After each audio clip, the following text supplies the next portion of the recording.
Guys, please, can we stop with the specials and just do One Piece again? Brendan, why are you getting so butthurt about this? It's not like we're covering non-One Piece material every week. But I want to watch the show. It's been like 6 weeks. Oh, I'm sorry, Brendan. You're right. How inconsiderate of us to do some side content for the masses and a celebratory episode to celebrate this cast and all the hard work and effort we put into it. Well, I mean, I didn't. Yeah, mean, Brendan, let's not do anything refreshing ever. Let's just review a couple episodes at a time every week with zero deviation or fun for the listeners. You know, you really know how to put things in perspective for me. Okay, fine. I get it. I'm sorry. I just missed the show. You know what? I'm going to go install a new fucking personality update for your insensitive ass. Justin, take us into the goddamn summary already. Tired of this. Aye, aye, Captain.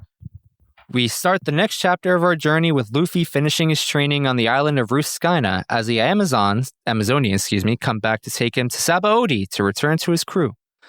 We next cut to Nami enjoying a drink at a bar, and so none other than Usopp arrives to greet her. They're also briefly harassed by a few losers pretending to be the Straw Hat Pirates to recruit heavy hitters, but Usopp and Nami quickly dismiss them. We're soon shown Frankie, Sanji, Zoro, Robin, Chopper, and Brook all on Sabaody making their way toward the Sunny. Well, Sanji and Zoro take their sweet time getting there, but Sanji needs to get some groceries, and Zoro's worse at directions than my 3-decade-old compass my grandpappy left me from his days in the Boy Scouts. Luffy manages to make it to the island around the same time and gets abducted by the fake Straw Hats. Question mark. They serve a little more than an inconvenience, though, as Luffy, Zoro, Sanji all meet up and make fast work of the Navy reinforcements alongside 2 pacifistas. Pacifistas, mind you, that they had struggled hard against 2 years ago. As the 3 of them escape and make it back to the Sunny with the rest of the crew, various Straw Hat allies are left behind on Sabaody to deter the Navy from catching up and delaying the Straw Hats from their journey any longer. We've done it, people. Next stop, actually Fishman Island. Yeah! Hooray! We did it! We're back. And, can I tell you, Christian? You can. Once upon a time, we asked you, how long did you think it was going to take for us to get to Fishman Island? And can I tell you, you fucking nailed it, my guy. Did I? Well, I don't know if you remember this. I vaguely remember saying, like, I don't know, 300 episodes or something ridiculous like that. I don't remember if I amended that at all, though. It was back when we were finishing Thriller Bark, and we knew we were going to Fishman Island next, right? And it was really what Jordy on the side, he was wondering, like, what did you and Devin think it was going to take us to finally get to Fishman Island? And then Devin was like, I don't know, like 20, 50 episodes, something like that. And then you're like, honestly, fucking 200. I don't know. Who fucking knows at this point? If I may, as Devin's advocate, I remember his response exactly. Yeah. He said 2. And then I believe it was you who pressed him on that. I was like, 2, Devin, two episodes. And he's like, yeah, but you know what? Actually, now I think about it, 200. Somewhere in between there, either 2 or 200, no in between. Wait, no, he didn't say 200. I don't think Devin said that many. No, he was definitely in like the 2 to 20-ish. I remember it was like a very reasonable number. And then Christian, because he was like, fuck this game, I'm just going to say 200 as a joke. Little did he know.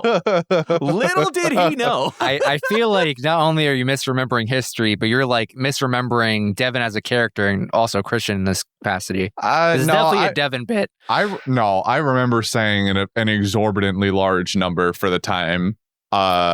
I don't think Devin might not have been like 20, but his number was definitely lower than mine, I'm pretty sure. I can promise you that whatever he said was nothing close to the right answer, and Christian almost nailed it with his meme pick, which is the only reason I bring it up.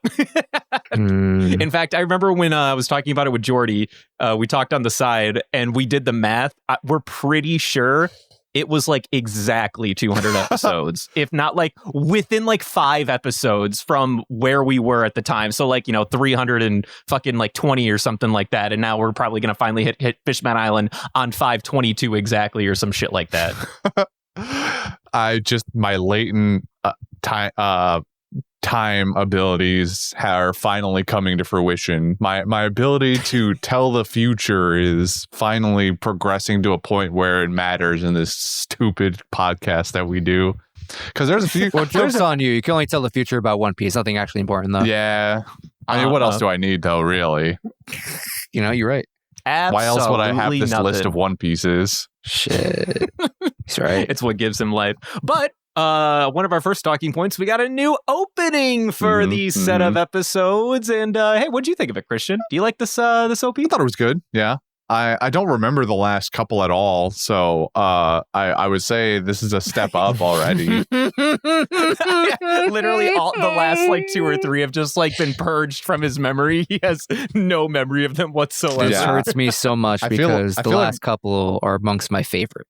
I feel like they're also used the same ones for large strings of episodes for the last couple as well. So eventually, it of course just got to a point where I was skipping the OP regardless. Right, yeah, like normally for sure. So, time will tell if I even remember this one. Because to be honest, I couldn't tell you most of them off the top of my head if I'm being real.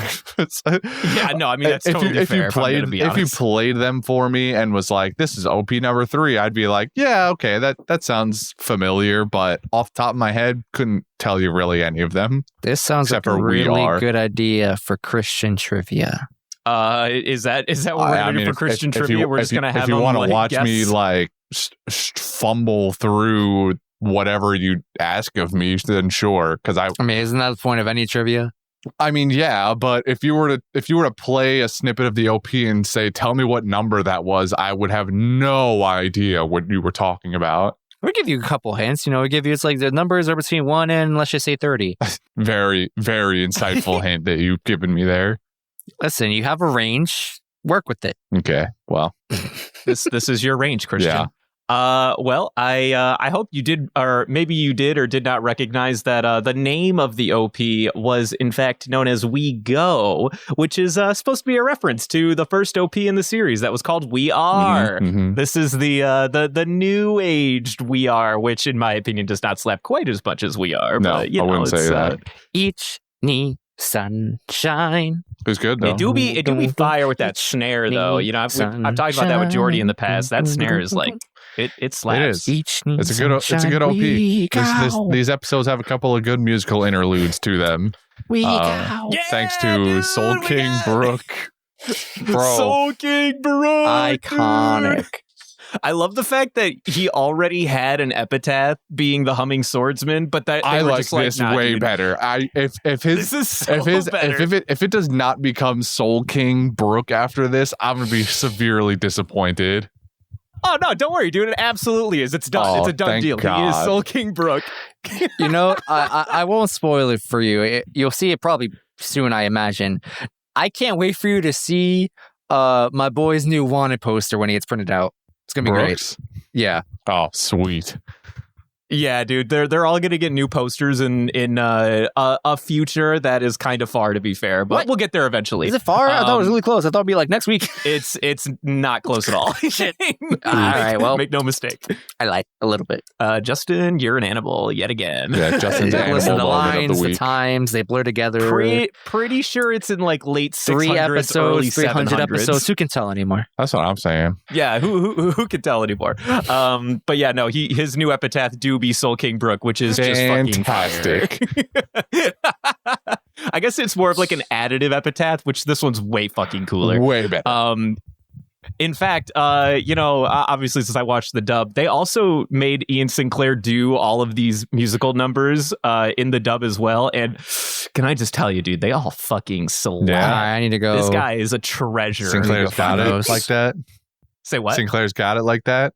Dude, he's got it. Like, he's got it all day, 7 ways to Sunday, man. I was always here for it. I remember when these episodes first came out in the dub. So this is actually, this is one of like the 2 really long hiatuses that the dub took back when they were still like releasing all this content. To be fair, like they knew they were getting into like bad pacing territory. So they were kind of like, I don't want to say dreading the days that they were going to have to start producing the content for the new stuff. But I think it was about a year maybe even 2 full years from when they finished doing the Marineford War, when they finally came back to return to Sabaody with new fucking episodes. Damn. And I was already like working and out of college when they were starting to dub these again. I was happy, don't get me wrong, but it took a minute for them to get there. So like rewatching some of these episodes, they keep doing the bit where it's like, yeah, it's been a long 2 years. I think the joke was supposed to be that for the characters like the Straws, it's been 2 years since they were brought on to be a part of the franchise because of Luffy's fucking side quest that took, 200 episodes to complete, versus what really happened for people who watched the dub is literally the show just went fucking dormant for 2 years before they finally came back and did more shit again. What if it was on purpose, though? What if the voice actors went on that 2-year hiatus to get better at voice acting? And no, Ian dude, they're already Sinclair like took the fucking voice champions. lessons. Literally every Straw is one of the like 10 main voice actors in the entire series, so that's a no shot. Speaking For the of entire industry. coming back from hiatuses, I came across a neat little fact that I'll now dive into. So many of us grew up on Toonami, and we all probably remember the time when Toonami went off the air. Never heard of it. Very sad. Shut up. Never heard of it. So Toonami went down. Toonami started in 1997. It was taken off the air due to low ratings back in 2008. Eventually came back in 2012. Mm-hmm. One Piece was at one point a part of the Toonami block, on and off. One Piece came back after the Toonami reboot to syndication and live television on March 19th, 2017. And the episode they first aired was episode 517. And it was when the crew all came back united. Before this, the last aired One Piece episode on Toonami was episode 384. And that is the episode where Brook had just finally joined the crew. They were just like finally finishing up Thriller Bark. And it's that episode where Brook just like kind of goes around to everyone on the ship and he's just trying to like bond with them, but he's kind of like unintentionally annoying or whatever. So that's pretty neat. Also, the last time we saw all of our Straw Hats together on the same screen was episode 404. Damn. Thank you for all the fun facts. It has been over 100 episodes since the Straws have been together. They have been separated for 20% of the series thus far. I don't like that fact. That's kind of crazy. That percentage put into perspective, did not appreciate that. That's like 100 some odd episodes is like 2 years real time too. Holy fuck. So Hence why they're all making that joke when they're like, wow, it's been like 2 years. It's been 2 years in the show, like in their time. It's been 2 years in real time. Been 2 years for this all is too the meta voice for me. I don't like actors. this. This is too many many. Justin's uncomfortable right now. Too many Closing coincidences. in. Too many coincidences lining up means it's no longer coincidence. That's all I'm saying. It is Oda. You're right. I totally feel it. But, moving on to, of course, our Straws and their inevitable returns. Brook became a rock legend known as the Soul King. He's doing a concert as of the making of being in Sabaody. I don't know. That man was living his best life in these 2 years. You can't convince me otherwise. I mean, I feel like a lot of them were pretty close to living their best lives. Like I bet Nami's life wasn't that hard. That's fair. I bet Nami's life was fucking cake, guaranteed. I bet Chopper's life wasn't that hard. I bet Frankie was loving it up in that pit that he was living in for 2 years. half of them had it perfectly easy. The only ones really struggling were like Luffy and Sanji, probably, and Zoro. The big three. I mean, we don't really know what Robin had some did, but problems. when she comes back onto her screens for the first time, she's on the run from presumably a government agent. So who knows? I don't know. I mean, she was with the Revolutionary Army for 2 years, so do we really want to say she was living it up? All right, but we're getting a little ahead of ourselves. I just want to talk about how hilarious it is that his idiotic 3 long arm captors become his fucking manager. Well, I guess the one becomes a manager and the other 2 are like, I don't know, assistant managers or whatever. But like I just love the way he's like, manager. So I had to pause the episode and just stare because what on earth, man? What a character development for all of them, honestly. And realistically, they didn't change at all. They were just making more money. Like their true colors come back to light when Brooke is like, "Hey, I'm gonna go be pirate again," and he calls the cops on him immediately. It was really funny, being in, Justin and I's perspective when you were like, I wonder what Brooke is going to learn from these long arm losers. Like maybe he'll grow extra joint bones. And it's just like, nah, he's just going to be a musician. And they're going to make money. He takes his, little sidewalk, subway station performance gig and becomes a superstar. I know. We see that too when he's having that sentimental-ish flashback of how they started. And he's like, It starts with the moment that we see too when he performs "Bone to Be Wild" while inside the cage. They let him out and he's like, "Oh, he's a big hit." Then they start taking to milk crates on the sidewalk and so on and so forth. Subway station performances until they're finally led to here. And started from the bottom. Now literally though, it's hilarious how just what a roller coaster that Brooke has been on. Brooke has had quite the character arc in the 2-year span since last time we saw it. I mean, I'm hoping that somewhere along the line he found time to hone himself physically, I guess, or obtain some kind of new ability. I'm still holding out hope for the idea that he has a Miss Golden Week-esque transformation where playing music on the guitar can, like, I don't know, put people to sleep or put them in an uncontrollable dancing mood, and then he just walks away from the situation or something like that. I don't know. Can he already do that though? Like, I mean, yes. Just do it better. Yes, but in a real fight against an enemy, the same way, Golden Week throws some pain on them and suddenly they're sleepy. Sure, yeah. Like some really cool, in your face support energy from the bard or something like exactly. that. Instead or just like a hunting horn from Monster Hunter. Ooh, I like that. Okay, here's what I'm thinking. His friends. So pre-time skip, we get Brooke with his violin, and that puts people to sleep. He's now got an electric guitar. I'm thinking we get different buffs or whatever you want to call it based on different instruments he pulls out. He does the Zorro riff, and then everyone's buffed out of their minds. He plays he strums extremely loudly, and their head just explodes because the vibrational energy. Yeah. I like this idea. This is a good fact. I like. He also has that bit when he first gets when he gets back on the ship and he sees Nami and Robin. He sits down, pulls his guitar out, but he has that soft caressing strum, and he goes, "Dring." I wanted him to turn it into a song, but he goes, "Dring." So did Chopper a new song. It's been 2 years. Can I see Pantsu? Bro, Nami's roundhouse kick. Beautiful form. Oh, she's been practicing that one for sure.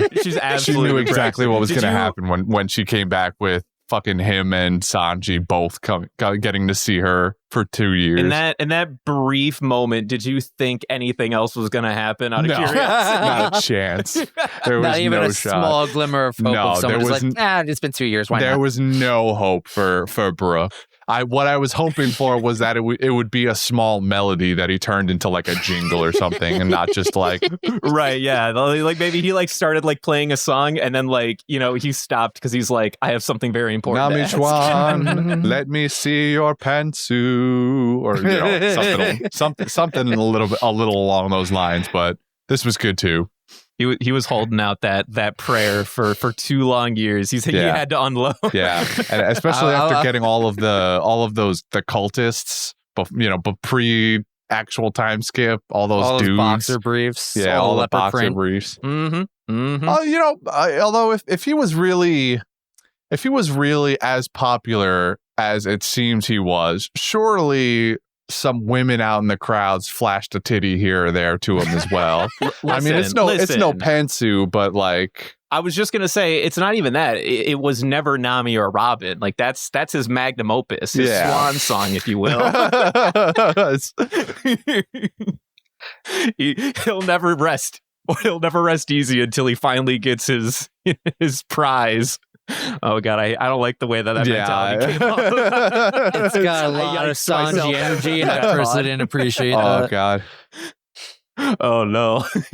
But speaking of Nami though, in addition to just being Nami, we first actually catch up with her in a bar, getting hit on by a bunch of like fucking loser ass straw hat people, which by the way, the stupid straws, did you know this, Christian, before we had it in our notes that I noticed it as it was happening. It took me a few scenes of them being in, but I finally recognized, I think it was whenever Sogeking speaks, the fake Sogeking speaks, I was like, wait a minute, it's fucking Frankie. I know that voice. And then I started same actually. I think I was exactly the same page. He has one of the most recognizable, I suppose, out of all of them. So after that point, I started paying attention. And then like literally the next scene, it's fake Nami goes up to real Nami, and I'm like, that's Chopper. And then like right after that, fake Luffy speaks, and I'm like, I think that's Zoro, or not Zoro, that's Sanji. That sounds like Sanji, but I'm not 100%. After that, I just kind of accepted that they were all like probably voicing each other in some regard, and didn't really pay attention to like who would be who at that point. But I see the list here now. Yeah, we can go over the list in a minute, because I also have a couple of notes about funny things regarding the fake straws and whatnot. But Nami catches up with some fake straws in the bar, and at that point we also catch up with Usopp, who's jacked out of his gourd. By the way, man is an Adonis. He is looking pretty good. Yeah, dude, this guy is fucking. He's got some real definition now. He's got a workout regimen going. He's got a hair routine going. His fro is looking mwah. I think he buffed out his nose, as I see like there's an extra inch or two. I don't know. Maybe I'm crazy. Oh, I thought you meant like shiny buffing, like he looked more polished. Both work. That nose do be looking kind of shiny though. I gotta be honest. He's storing plants and other presumably matter from the island inside of his, I don't know, something. The shots that he makes now. Yeah, it's kind of weird. You won't really see it for a minute, but he just kind of has like little seedlings of like random fucking plants from the island, and then when he throws them, they like in true anime form, they bloom. Yeah, instantly grow. Yeah, they throw. Pretty he's much. got bone meal in there too. He's got bone meal from Minecraft. He actually went to the Minecraft islands in order to get the bone meal. Yeah, I don't know if this is like, I don't remember if this is something I predict. I remember predicting that he would shove stuff, but into like the dials. So I mean, it's kind of close. It's adjacent. It can still be true. It hasn't like not happened yet. Like that's still on the table. Yeah. This is just like the first thing we've seen so far. We got a little taste of what's to come, you know? I'm gonna tell you this right now. Hold off any yays or nays about your predictions of upgrades, if you will. There will be a time relatively soon where all the Straw Hats show off a bit, and you'll get most, if not all, of your there was a time like 5 minutes ago where you said something was going to happen relatively soon, and then it was told to me that it would not be relatively soon. That one I thought was like, in a week or two. This one is definitely more than a week or two. Yeah, this one's like, maybe a weeks, but you'll get there way before than you think. I promise. Right. Justin, you're a fucking animal. I'm gonna say you 6 weeks. Stop burying yourself. I'm gonna say 6 weeks. That's my final answer. 6 weeks. 6 weeks. 6 weeks. Okay. Mark your calendars. All right then. You write that down, listeners. Yeah. 6 weeks. We get what Justin's talking about. That sounds about right. I mean, we're doing one pace. I assume we'll go through this pretty quickly. Question mark. Don't look at me, man. I don't know anything. But what I do know is that I found it fucking hilarious that time that Usopp was like, I'm no longer a part of the weak trio with you and Chopper, and then immediately looks over and goes like, Sogeking, what the hell?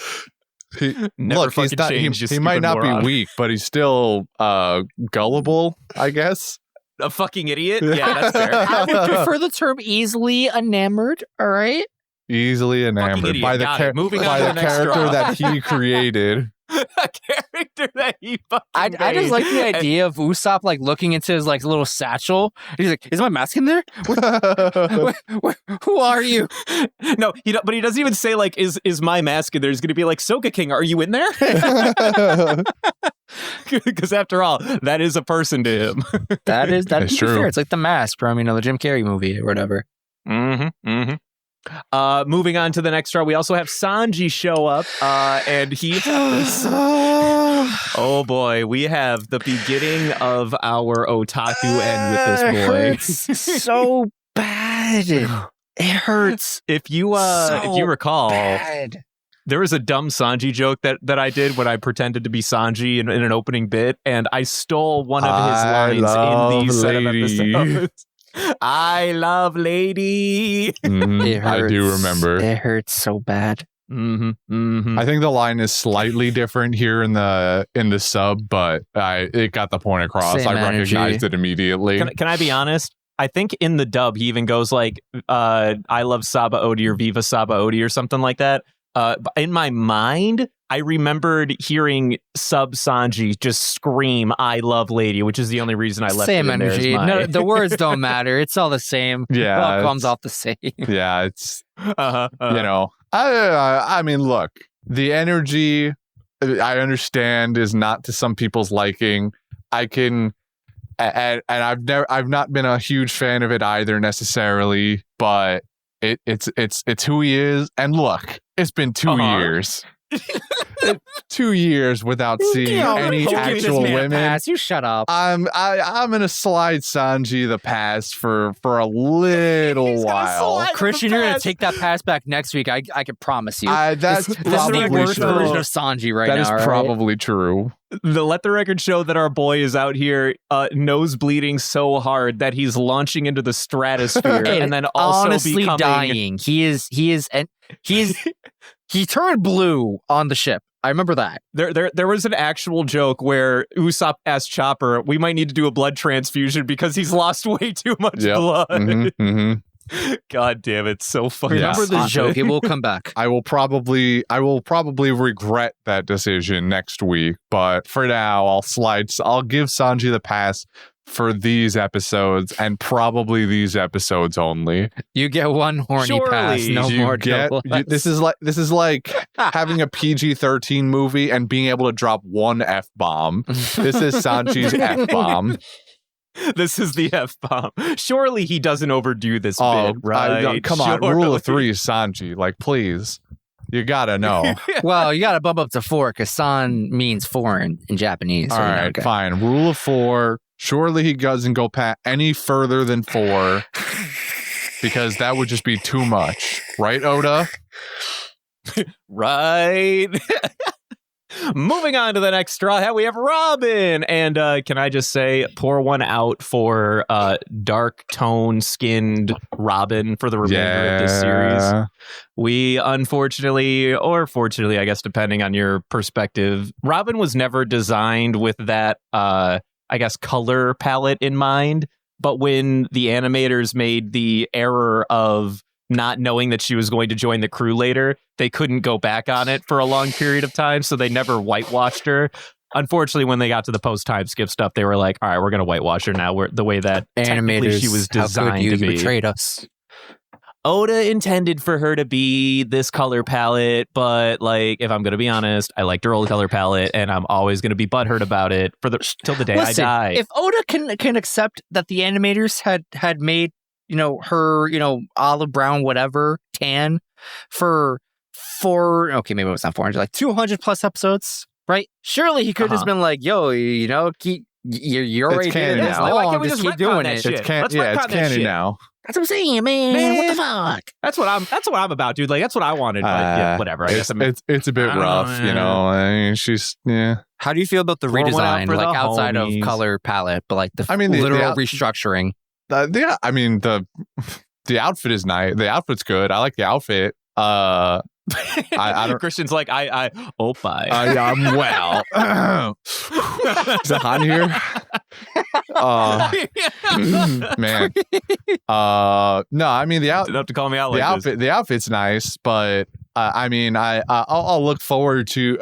It'll be a little what's the term? I don't know, disappointing, I guess, if she doesn't, because she changed, her and Nami both changed outfits a decent bit in the first half of what we've watched so far. So, I mean, if she sticks to the one outfit, it's fine, but like the variation has been appreciated. The guys unfortunately don't go through as much variation, but I can certainly promise you that yes, there will be costume the biggest changes as the tragedy series is the loss of skin tone. The that is my variation in opinion. like having her be slightly darker in color was having that extra melanin in there really set off a few more neurons in my brain, if you know what I'm saying. They were reaching a little further. But she hasn't lost you though, my guy. No, right? no, Like, absolutely certainly. not. I would never give up Okay, my good. goddess over something that's like what I was that. asking. I was like, her face at least like got some redesign, mostly because they I like just the show her longer forehead hair now. too. The longer hair is nice. How do you feel With about the the slick back forehead? hair. Do you appreciate her forehead? It's fine. I can get behind some forehead. I mean, do you miss the bangs? Like, I don't It's know. got to hold in all the. I like the hairstyle. It's good. I don't necessarily miss the bangs. Mhm. I liked the Are people bangs. attached to the bangs? Like, am I There's walking? Is this I a think trap there's that you're trying to set for me? I get people to don't hate think me? so. I definitely believe that there's a large vocal community of people who just prefer her pre-time skip design. I don't know if it's necessarily a legion of people who are like down with forehead or whatever, but Well, she's got a lot of brain up there, man. Of Yeah, course, you're the right. forehead's going to be a little larger. her Mhm, forehead is kind of mhm. big. Not gonna lie. All right, well, fuck but you. I How about think that? the straw hat, the straw hat with the biggest change of all, of course, is none other than Frankie. Flavor. Dude, can I just tell you? Okay, so he is the most contentious of all of the new straw Oh, designs. absolutely. I fucking love new Frankie. I love both Frankies, but new Frankie is a vibe and a half, and I'm here for it. I don't give a fuck. I'm going to be honest with you. I'm very certain when I first watched through this part and I got to redesign Frankie, I was probably a hater. I probably thought it was the stupidest thing ever. Because I think at some point I asked myself, like, how do you do anything with these massive mecha hands? And then, Usopp asked the same thing. And then he just hand out of hand. Tiny hands, Huh, what'd you bitch. say? I got Come big again, hands. haters. Yeah, the dummy's like, never doubt the master. It- just like A God lot of the fucking damn it. redesigns took some time for me to grow on me, but now that it's been who knows how many years that I've been, with these designs, I'm all aboard. I like it. It's a little It's a clunky. little aggressive. It's especially with his wrists, like the metal bricks that are his wrists now. I get he's probably hiding a lot of cool shit in there, and that we'll see later on down the line. But it feels, I don't know. I understand that this wouldn't end up being most people's or really anybody's favorite design, but I enjoy more than anything the energy that he brings because of this. I've turned myself dude. into a Battle Frankie Luffy. I'm Mecha, you I'm joke. Mecha Frankie. You joke. I'm I don't Mecha think Frankie. he hasn't said it on screen yet, but like I'm pretty sure Frankie like refers to himself in some capacity as like an updated Battle Frankie, like number whatever he's up to I now. mean, he's literally put it on his body now. He is Battle literally Frankie has a 37. tattoo. okay, yeah. like it's like tattooed on him or something like that. Yeah, it's on both shoulders. It's very prominent. Yes. It says It's a little in BF37 your on face. both of them, which I New can't and remember. improved. I can't remember that is like the next in line, right? I think 35 I'm or pretty something. sure, Very yes. sure. Very 35 sure. or 36 was the one that takes down the Sea King in his backstory all those years ago. Mm-hmm.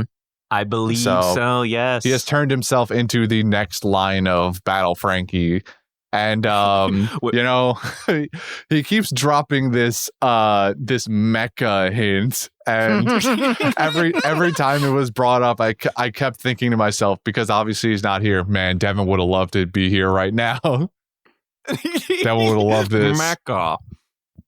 And the fact that he Fucking kept love speaking this like a stupid robot too. Oh, so good. And then of course the three Stooges absolutely drooling over him. Dude, I loved every bit Every of it. There's second even of that it. stupid joke where Usopp's like, Chopper, you got to relax or you're going to have an actual heart attack. This much excitement is lethal. Yeah, it was so good. Yeah, Chopper and Usopp absolutely going crazy for him. And the whole time I was like, I'm living for this, but I can't wait till Luffy gets here.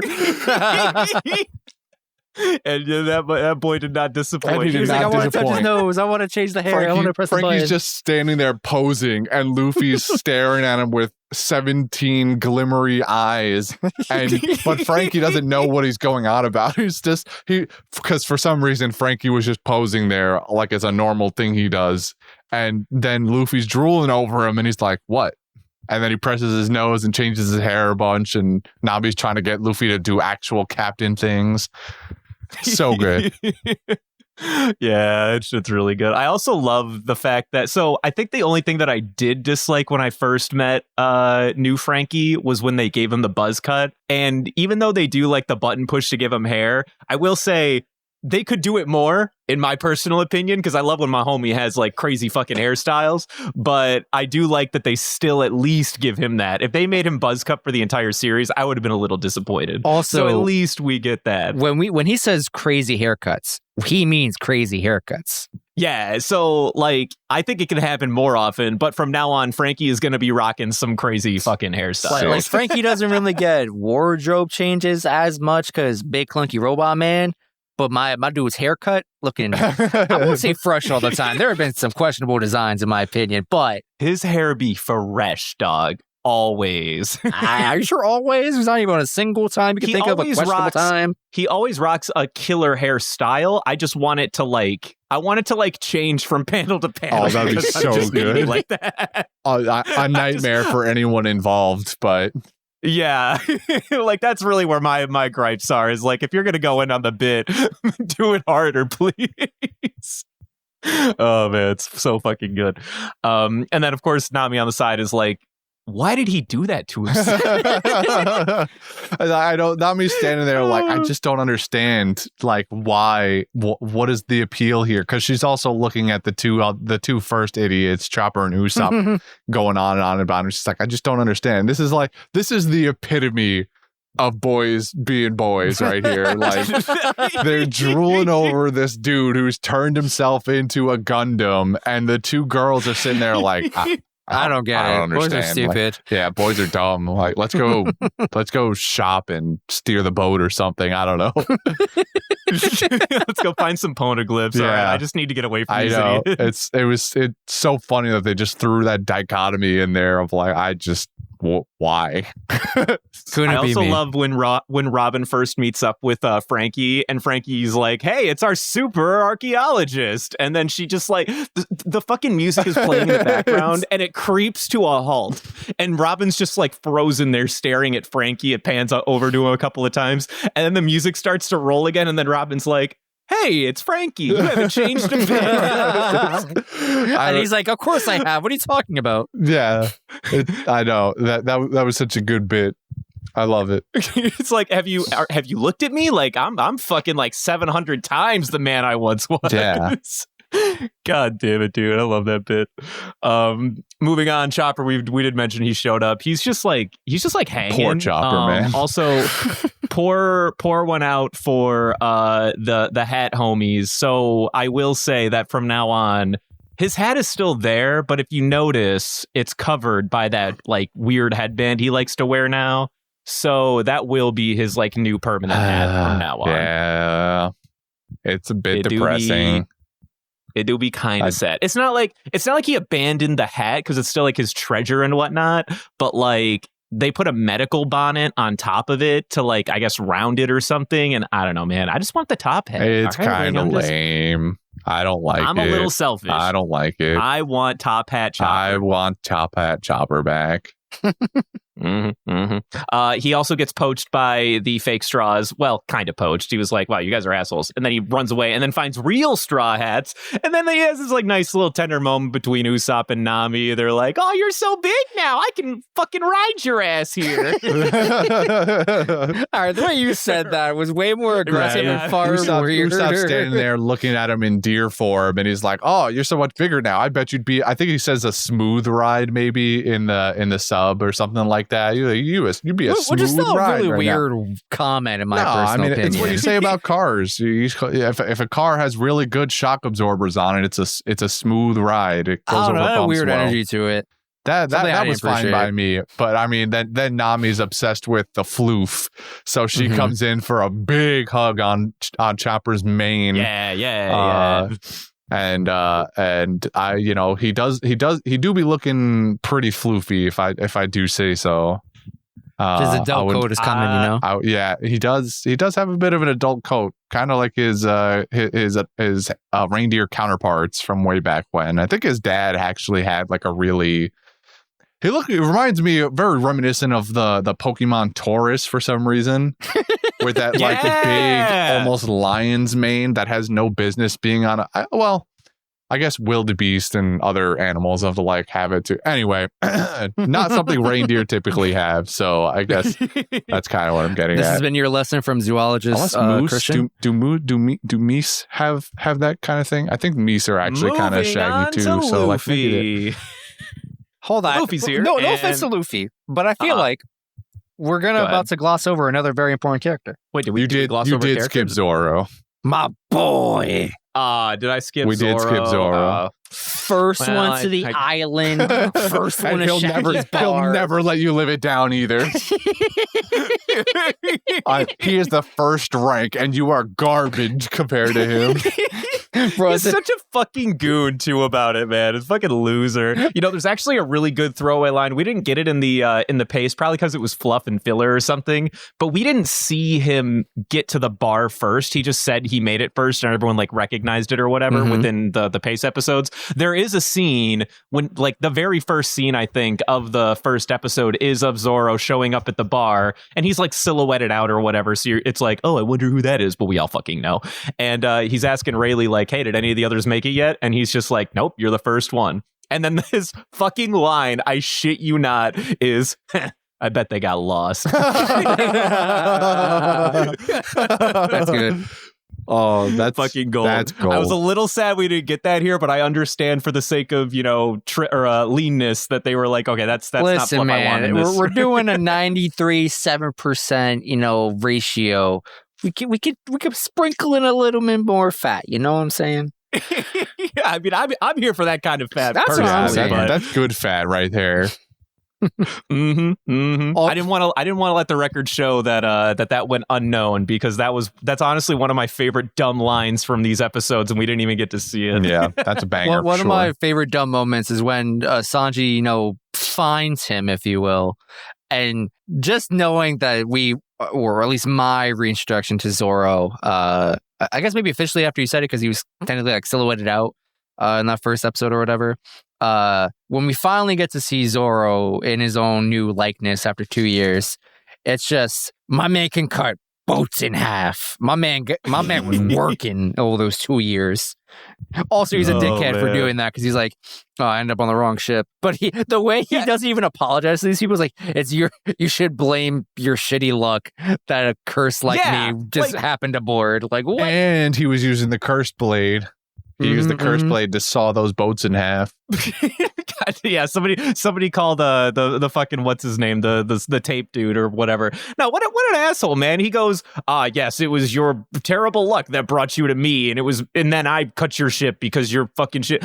Zoro, can you just like fucking relax, dude? I didn't feel like you were this much of a bully 2 years ago, is all I'm gonna say. Like, you probably would have been Zero like, hey, accountability. He's like, I'm a swordsman. My sword goes swoosh. If your boat's in front of my sword, that's a you problem. like, what the hell, dude? Come on. Yeah, those guys look like they worked very hard to get there, and they were finally mustering up the courage. They paid Rayleigh for the boat coating, probably. They were all ready to go, and then Zoro just happened to fall asleep on their boat because he's a fucking moron. and now I do want to know, though, was there a split period of time or a split second where you actually genuinely thought that they were just going to catch up with him, and you didn't think that? No, not even a little bit. Oh, wow, that's interesting. There was I no did fall shot for this bit. No. I fell for this He bit. was like, wow, we're not going to be Zoro. We're going to meet him in Fishman Island. Wow, that's crazy. Yeah. There was not a doubt in my mind. I watched it happen. I was like, I don't know how he's gonna get back to Sabaody, but he'll end up back at Sabaody somehow. Like whether it's he didn't actually go down with the boat and he jumped off last second, he was just gonna walk up behind Sanji, tap him on the shoulder, and go, "What the fuck you looking at?"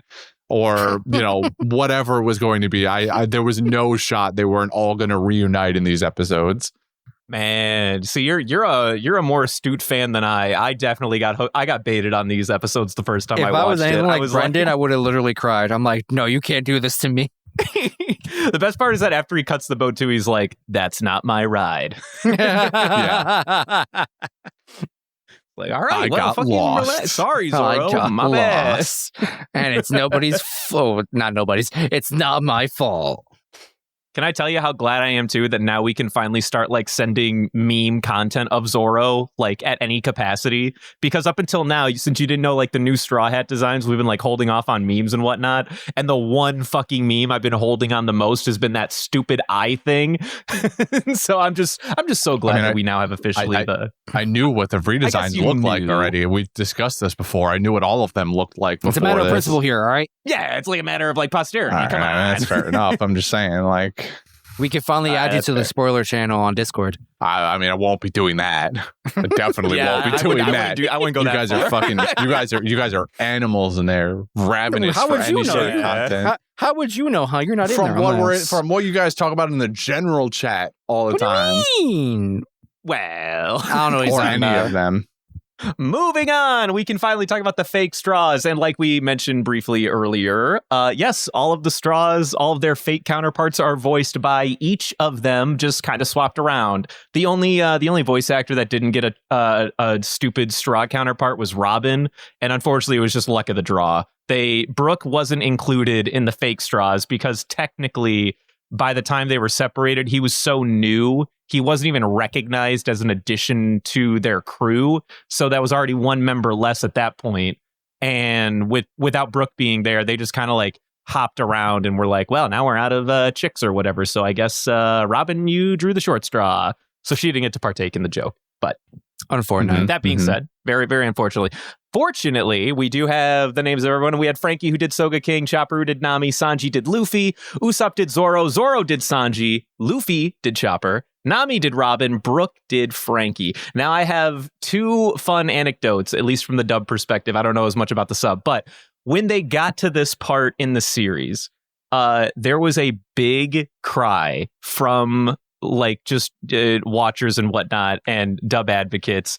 Can you please, Funimation, dude, that does the voice act, can you please get the original 4Kids dub to fucking voice these stupid characters? How funny would that be if you made all of the 4Kids actors do these characters just as a gag? They unfortunately did not. However, what they did instead was at the very least, they gave Sanji, who, if you ever watched the 4Kids dub, had a really bad Boston accent. Chris Sabat, who does Zoro, did the fake Sanji here. He did a fake bad Boston accent for fun. And also, I think Eric Vale, the guy who did Luffy or whatever, he is Sanji, but he actually auditioned for Luffy once upon a time when they first like started like doing the series and whatnot, and then got Sanji instead. So it's kind of weird that he ended up getting Luffy just by happenstance for these parts of the episodes. That is my fun fact for you. I'm done. I'm looking at the list here, and it says Luffy voices bootleg Chopper. When you say bootleg Chopper, we're talking about the Fox thing, right? Yes. So Luffy, that is correct. So the voice actor for Luffy just did a bunch of snarls and growls as it bit the Robin. The fake Robin? Correct. Okay. Yes. Just literally sure. just that. Yep. You are on top of it. There might have been like a yip in there or something like that, but it was all damn, I just forgot her name. But it was all her. Right. Mm-hmm. Mm-hmm. And all these like fake straws, their whole, honestly, their point was even less about like, I guess, showing that the straws were even back. If anything, they were used as a plot device to bring the Navy there just so that the Straw Hat allies could be like, hey, we're here now too, and we're going to make sure you guys get on the fucking boat. What a glorious 20 minutes or so it was. It was actually kind of fun, though, wasn't it? It was very fun. I enjoyed it thoroughly. Heraclesen bringing giant beetles into battle was not on my bingo card for these episodes. I love the Heraclesen showing up is great. him having these giant bugs or whatever that he owns or are his pets is great. The best part is that they gave him a beard. Is that like scruffy, long sage's beard they give him. I love it so much, dude. This bit's so fucking good. It looks like it's just glued on there because we don't know what Heracles' face looks like because it's under the helmet the whole time. So we don't see a chin, we don't see eyes, we don't see nothing. But it just looks like they glued some sheep's hair to like the front of his chest plate and called it a beard. It's just like dandelion, like, you know, sprinkles in the wind that they just collected, put him in a ball and stuck it to his face mask. So great. Fucking love that bit, so good. In addition to Heracles, and we also had all the Kamabaka warriors were there, and they were scaring the shit out of out of all the Marines. Perona makes an appearance. Beautiful. Jordy just shout out to you, sighed Jordy. in the back somewhere. Shout out to you, Jordy. We can also finally put more Perona memes in the chat because we now have her post skip design. Oh yeah, Twitter. The Twitter's going hot. We're going to share everything. I'm sorry, what? Are you good, Justin? Oh, I'm having a great time. Yeah, it sounds like it.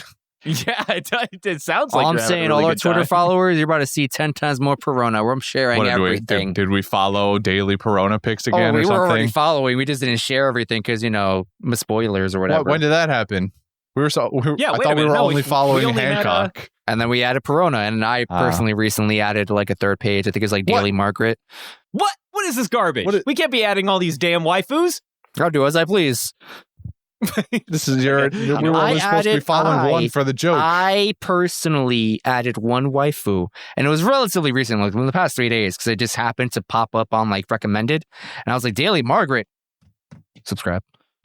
Man, the whole thing was we're only supposed to be following one for a joke. Well, Jordy ruined that when you added Perona, and that's well. Joke, I mean, I didn't know that happened, man, but he switched Perona out for Hancock, content. And I was like, I see Daily Waifu. I maybe follow Daily Waifu. All right, all I'm saying is the joke realize there's like a daily. Go ahead, Christian. The joke is dead now. Like I'm disappointed, even though I paid little to no attention to Twitter anyway. I'm still disappointed.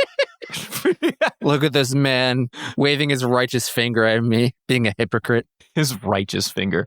But yeah, we had Perona come in, help out. Also, she's the reason that Zoro didn't get big fucking lost on his way back to Sabaody, by the way. No. I mean, it only definitely completely shows us in a flashback, you know, that. No. Zoro's. I love the bit they do too, where the fucking ghosts come out of the ground and go like, no, Zoro, not this way. Yeah, they're pointing like, you gotta go that way, idiot. I like this narrative that Zoro is just living his existence like he's in Dark Souls. He's just on like never-ending rails. Do you know what I mean? He only has one path he can go on. Oh man, that's good. In addition, we had actually I think that covered mostly all. Oh, and then the Kuja pirates are there. Yeah, they're just like the Kuja pirates help. They sit in the way of the ship fire. Rayleigh, of course, is already on the island, but he initially helps Luffy out of his bind. So okay. Rayleigh's scene. Okay, there's two things that happen with Rayleigh. One, Mega Chad move of just making a line in the ground, and he said, "Don't you cross that now." No. Even better, he was like, "You should see what happens when you cross it." Yeah, he told him to fuck around and find out. Yeah. That was he literally was like, "Fuck around, find out." Big Chad energy. Loved it. Also showing a little bit of bicep under that cloak. Beautiful. Mwah. Rarely shedding a single tear. When Luffy said, "Thank you," fucking got me. He's just a big softy. He is. Also, the little flashback of like the little training was pretty cool. Well, I love that first introduction of Luffy on his island too, where the lions and tigers and bears, oh my, are about to eat Margaret. Yeah. And Luffy just walks up like the head honcho that he is, and all of them look at him like, "Oh, boss is here." Everybody stand at attention. And then Luffy comes in with like they were just so cute or something like that. I couldn't eat them. Yeah. He's like, I became such good friends with them. I couldn't fucking eat them after all. Yeah. And then they even like they hesitate. They were like, "You were gonna eat us?" You were. You were gonna eat us? Like, yo, dog, you don't like say that to people. Yeah, he's like, that's party foul, dude. Come on, man. That is a kind of a party foul if we're gonna be honest. Yeah. We did get a couple of like random named characters by the name of Caribou and Korobu. Jury's still out if they will have any relevance ever again. I don't expect There's to see also them those again. two other pirates. There's like something Doughty, and then the dude who was was like a mummy. service. Lip service Dottie or Dottie or something like or that. Doty, something along those lines. Yeah, lip service And then Dodie, and I maimed. don't even I know think the other guy was- Albion the something, the maimed, Albion something the like that? Maimed, I think is his name. Yeah, dude looks like, okay, you know the Martian from American Dad? He has that dude's face and forehead, and then he's wrapped up in him like a mummy. That's mean- not even that bad. That's a good description. Who cares, really? Like, I don't expect to see any of these people again, to be honest with you. Yeah. The only ones who Again, might show up are the new super rookies, Caribou and Korobu. But like even then, who cares? Like the guy, one of them's made of mud apparently, and his epitaph is wet hair. Garbage, garbage nickname. Okay, forget that official epitaph and focus on his second Marine unofficial killer. epitaph, a marine killer. That's the cool one. Think about that one. Yeah, that's not what's on his wanted posters though. So Yeah, right. Doesn't- doesn't count as far as the I'm Marines don't concerned. want to necessarily advertise that some dude's just taking them out one by one. You know? right. So they were like, we've got to come up with a better nickname for him, and everyone Maybe was not sitting better. around They're the like, table. yo, we gotta like stick it to the man. You know, show the kid what's what. It's like call him wet hair. See how he likes Call him that. old wet hair. That'll show him. That'll get him to stop killing our That'll Marines. show 'em. And then he just impales this And one then shoots scout him. and then shoots him. He was like, "You lied to me." Impale. Oh, you did this other thing? Bam. Well, he stabbed him because he was a Marine, and then we found out later that he lied. Then he shot him. Mhm, And then we find out after another Marine tries to stab him that he's made of mud. Probably. It seemed like he was He's mud made out of anyway. something. He's got big Clayface energy. What is it, Clayface? The guy from Batman is Clayface, right? that is a guy from Batman, Sure. yes. Yeah, he's got big Clayface energy. That's what I was trying to say here. I want to make sure I got the right. That did Yeah, happen. he's like Crocodile, but when he gets wet, Yeah. except he can use his power. What if Of if course. they're like they cancel each other out? Like Caribou makes him wet, so like ruins Crocodile, but like Crocodile dries him out, so then maybe he can't go mud form or whatever. Maybe they get what I'm saying?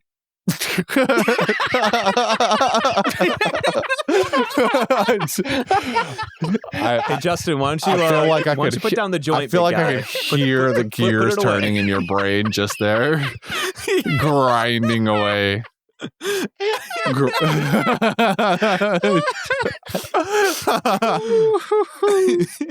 Yeah, buddy. They're hard counters to each other. Whatever you say. Here's this coloring book. Absolutely. Here are your crayons. Maybe cut back on the bong, my guy. Just cut back a little. It's all I'm asking for. I'm crying.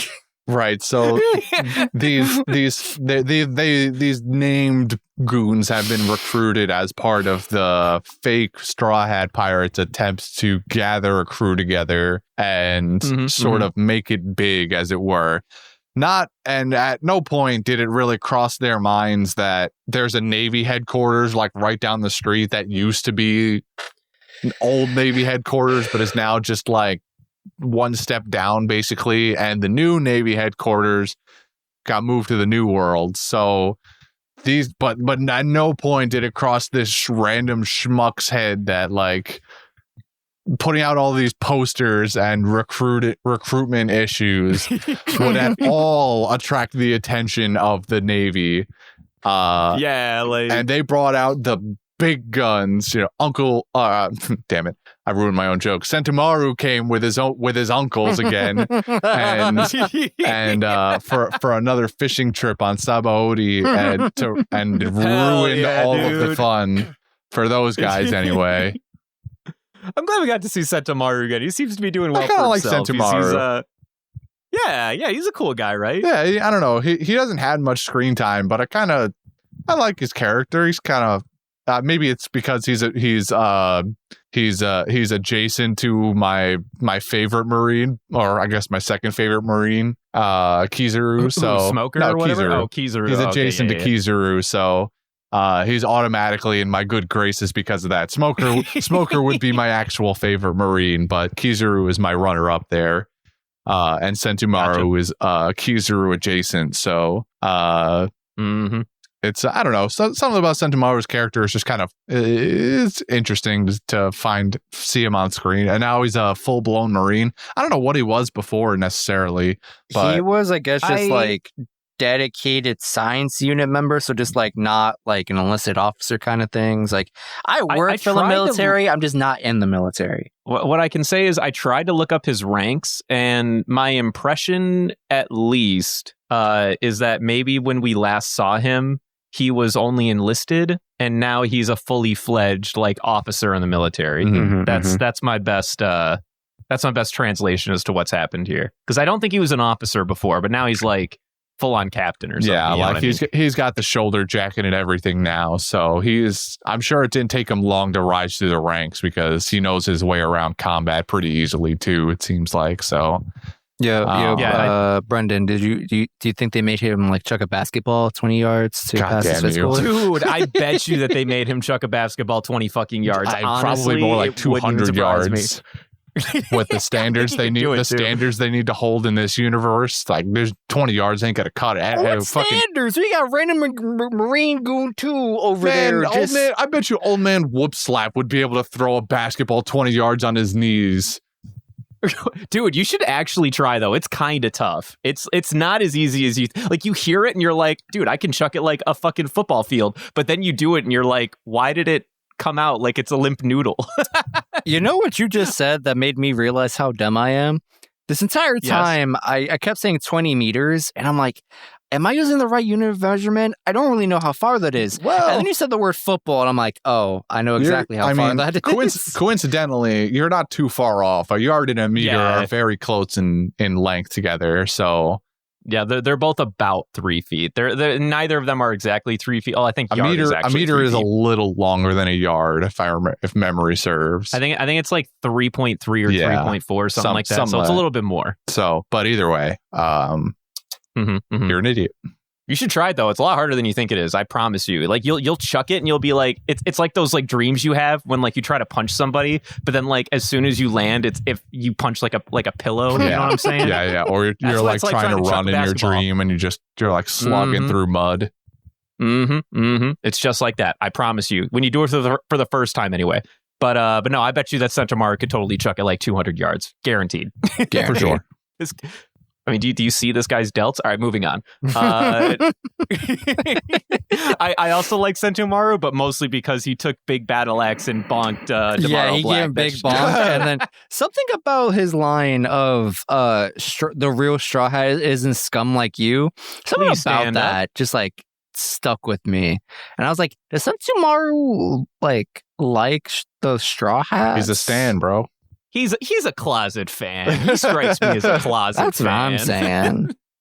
He's got like all their bounty posters like hanging in his barracks, and he's just like, I mean, I like them, but you know, I can't tell them that. Yeah, but he puts a Soul King Brook poster over top of them so that his uncle who comes into his room unannounced all the time doesn't see that he's worshiping low-key worshiping these pirates. He's like, yo, dude, I just like Soul King's music, man. Yeah. Like his lyrics. But now that Soul King Brook has been outed as a pirate, he's got to replace that poster with something else now. Nah, it'll be chill. I bet you that all the Marines still listen to Soul King Brook and his all of his music. They're not just gonna outlaw his music. They're gonna be like, nah, man, this poster was from before he was a criminal. It's perfectly fine, totally different. You're very right. It's the same thing. It's the same reasoning that people justify still listening to Kanye now. After everything Kanye did, they're still like, you make some fire fucking music. This is before he had a downward spiral. Totally different. Even now, Kanye could drop music tomorrow and everyone would be like, yo, this shit's banging though. He might hate the Jews and also be a Nazi, but damn, he makes some fine ass music. I don't know if I love where this conversation went, so at the risk, I'm gonna keep going. I like the part where he smacks Tomorrow Black, who of course is the name of the dude pretending to be Luffy or whatever. And then Sentomaru's like, nah, hold on. My pacifistas aren't stupid. They sense the real Straw Hat somewhere, so he's out there. I know he is. And of course, Luffy and his, dumb fuckery is just big chilling on top of the stage with his stupid mustache or whatever the fuck he's got going on that Boa gave him. And good disguise, by the way. I mean, almost great worked. disguise. Actually, I would have gone almost away worked. with it if it wasn't for you meddling imposters.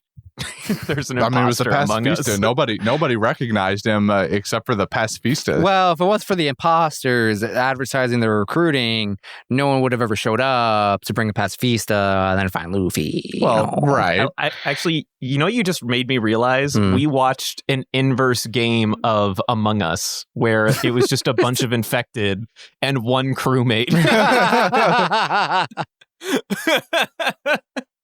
It's the inverse Among Us. It's Among Us on hard mode. Among Us on hard mode. I just gotta dodge 9 other people trying to kill me.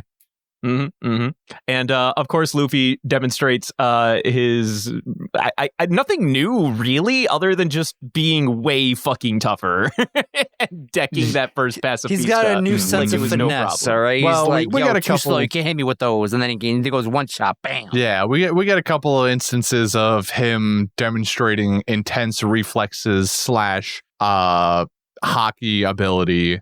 Of course, Right, there's like the observations. he uses the observation hockey. He slows down time because that's how they always represent powers like this.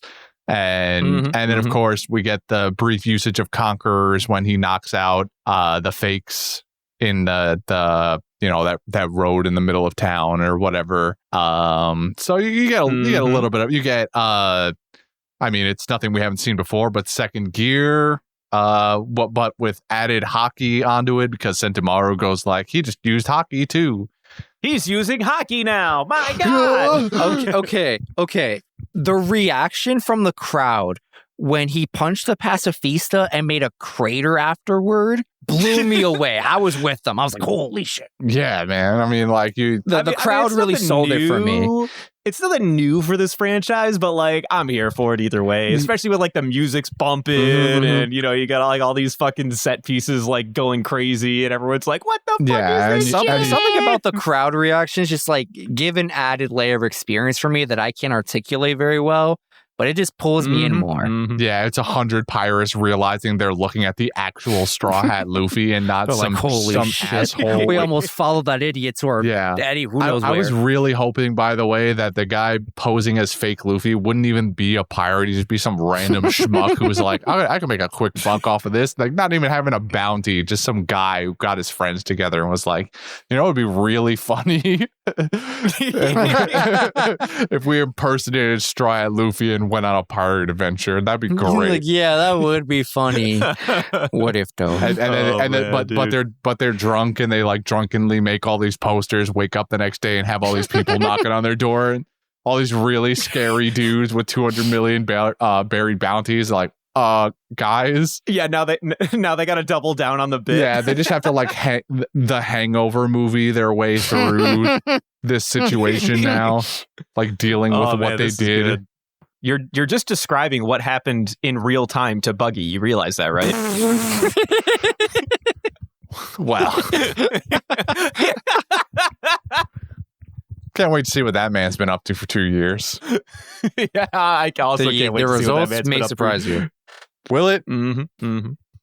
I don't think it will, I actually. feel like it will. I feel like it'll be very in line. I don't know what he's doing, but somehow it won't surprise me. I'll be like, yeah, that feels like a Buggy thing to have been doing for 2 years. There's no way. When we get an update on Buggy, there's no way you like get that information and you're like, yeah, that's expected.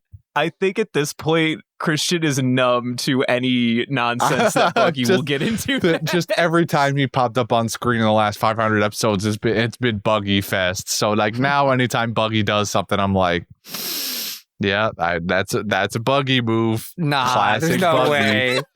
I can't wait till whenever we get this update on Buggy. He'll have failed his way upward in some other regard, and I'll just be like, yep, Brendan was right. He just can't stop failing upward. I refuse to I love it believe. so much. I want to believe in my heart of hearts that when we get this update on Boogie for this thing I'm having in my mind, Christian's just going to be like, I'm going to be real with you guys. I had no, this is not my bingo card. I didn't see this shit coming at all. What the fuck is this? Spoilers, he will not, guaranteed. Anyway, moving on. Actually, I think we kind of covered everything. Well, right? I want to know, because we talked about this. We talked about this a little before cast, and I had to stop Justin from talking about it so that we could talk about it on recording. I'm glad you remember, because I definitely forgot. So we watched One Piece. I don't remember I know if we've established it in the past, but I don't know if we reiterated it at the beginning of this. We're watching One Piece from now on. We're not watching just the episodes. So a lot of the fluff has been cut out. Justin informed us beforehand that there was a Panda Man at some point in these episodes. I don't remember seeing one.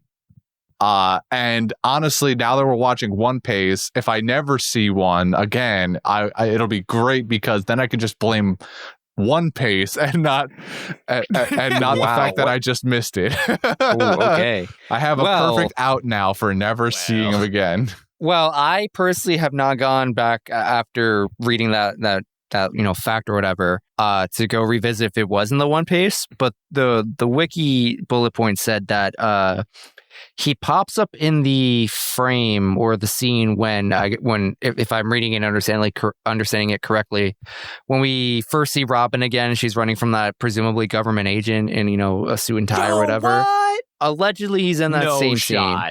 I don't know if that was cut from the One Piece or if it was there and I just fucking didn't catch it. Who knows? I'd have to go back and check. Well, this is perfect. Now I'm just because of this exact reason. I'm just gonna blame the fact that One Piece cut it out. Not even gonna go back to confirm. It's like, no, they cut it out. Not even gonna go back to confirm it. They cut it out. Trust me, I was there. Can I? I'm gonna try to confirm it. So don't mind me for the next right.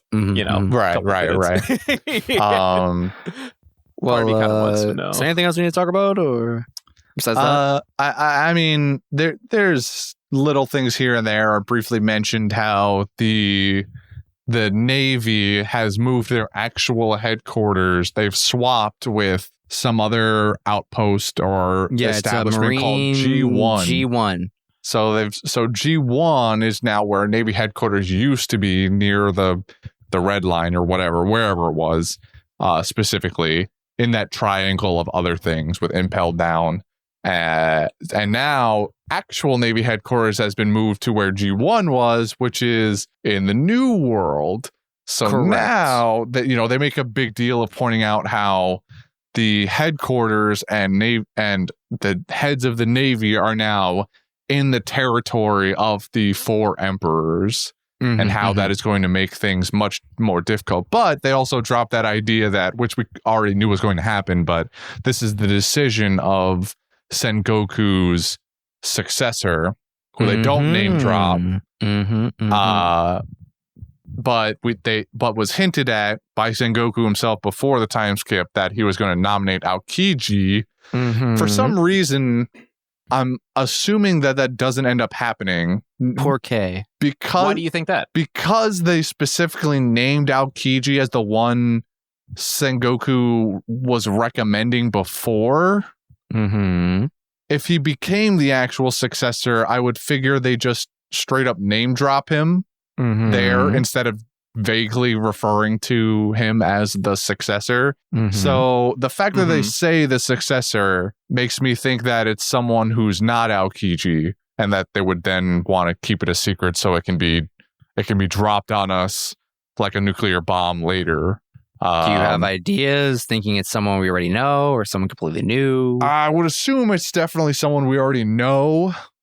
You don't think that some no name just kind of showed up one day and was like, hi? It's not some no name that showed up. I'm sorry. Are you trying to tell me that Buggy's the new fleet admiral? I was not. No, that isn't anywhere near where I was going. No, I don't think that letter that he got was a promotion letter. He was like, I recommend you as my successor. No.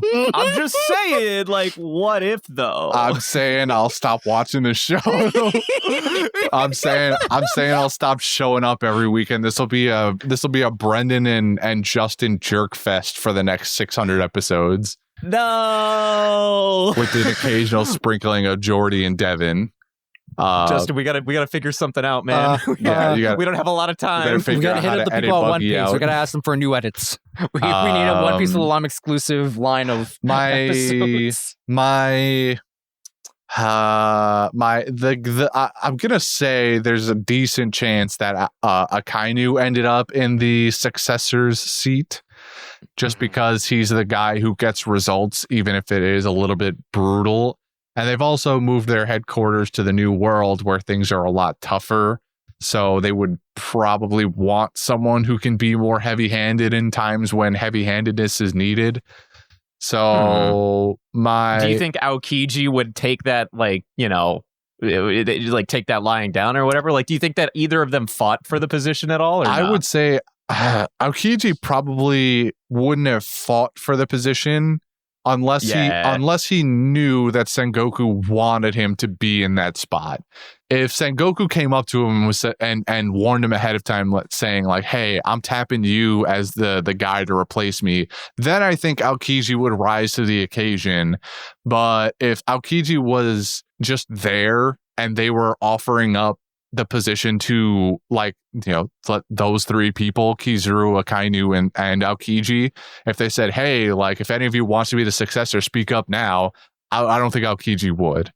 In fact, I think only Akainu of the three of them would be the one to speak up in the first place. I don't think Kizaru would either. So, and with all of that said, that's exactly why Kizaru is our next leader. Let's go! Woo, baby! That's what I've been waiting for. No, yeah, so I'm curious. It's got me a little curious as to who does end up being the successor then. All right. Hold on. I have to throw in a unannounced dark horse into this little shindig. Do you think they made Garp the leader? No. What if though? Garp retired. They said that. Well, Sengoku wasn't allowed to retire unless Garp stayed, so... But they like specifically said that they were like retired from their positions they were in, and they're just like teachers now. They're not out of the Navy, but they're not vice admiral and fleet admiral anymore. I believe they're both inspector generals now, which is like basically military for you're still in the military, but you're too old to like be of any real use. Yeah. Okay. It is a real rank. It is a real position. I'm not even kidding. Is it just the military's version of... Was that your dark horse thing? Or did you have something else before Brennan cut you off? No, Garp was going to be my dark horse here. Oh, okay. I knew it was going to be fucking Garp, because it's Justin. Who else would it be? But he hates Garp. Well, I mean, yeah, but it has nothing to do with the fact that, like... That's why he called him the dark horse. I'm not... My opinions on Garp have nothing to do with the idea that, like, the military would consider putting him in as fleet admiral. No, not after the way he acted in the war. Slightly valid nomination. I think it's nonsense. After the way he acted in the war, there's no shot they would even come close to that conclusion. The way he acted in that war in his entire career, he should have been fired like 10 times over. I mean, but he got results before. Like, he got hella results allegedly. We didn't see any of it, but he's probably not called the hero. Allegedly. He's probably not called the hero of the Navy Christian's out for here no calling reason. Garp's whole career into question. It's what Buggy's doing, so why can't anyone else do it? And it's like, listen here, Mr. Hero of the Navy. Pushes up sunglasses. If that is your name. It's like, actually, it's Monkey D. Garp. It's actually my name.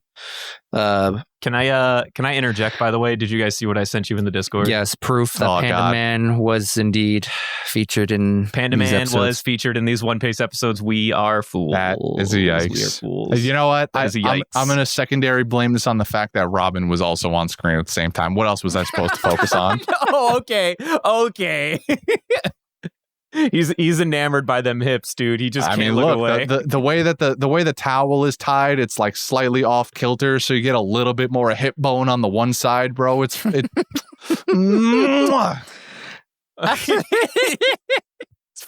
goon, dude. I hate him. Oh my god! All right, did we do it? Did we cover everything? Is there anything else anyone wants to mention? You got any more questions for us, Christian? Do I have questions? No, I don't think so. I think that's about it, really.